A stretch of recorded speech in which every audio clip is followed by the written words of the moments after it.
রথের দিন বিকেলবেলায় মা আমি এরকম সেজেগুজে বেরিয়েছি। আমাদের বাড়ির কাছেই ভারত সেবাশ্রম আছে, আর সেখানে বাঙালিদের সমস্ত পুজো হয়। রথ থেকে বিপত্তারিণী, দুর্গা পুজো, লক্ষ্মী পুজো, সরস্বতী পুজো, কালী পুজো, বিভিন্ন রকম অমাবস্যার পুজো, মানে যাবতীয় যা পুজো আছে সমস্ত কিছু সেখানে পুজো হয়। তো সেখানে রথ হচ্ছে, আগের বছরও আমরা গেছিলাম, তো এবছর যাবো বলে বেরিয়েছি।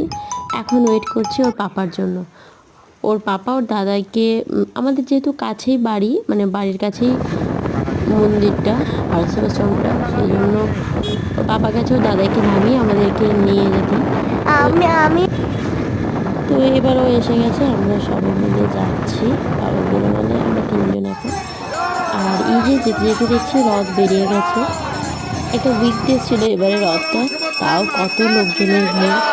আসলে আমাদের বাংলা রীতিনীতি, কালচার, এগুলো আমরা যেখানেই থাকি বজায় রাখার চেষ্টা করি। আমাদের পরের জেনারেশনকে যদি না দেখাই, তারা কিন্তু জানবেই না যে রথ কী। কারণ এখানে তো সেরকম হয় না।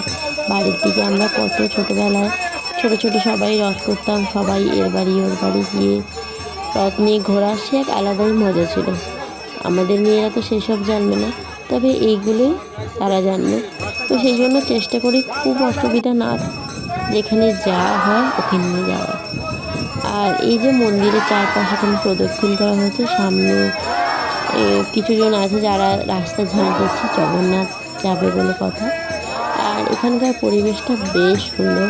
ব্যাঙ্গালোরের ওয়েদার তো এমনিই খুব ভালো, আর আজকে রথের দিনে ওয়েদারটা যেন আরও ভালো হয়েছে। তো সবাই মিলে একসাথে রথের দড়িতে টান দিয়ে জগন্নাথ দেবের সাথে ঘুরছি, বেশ একটা অন্যরকম লাগছে।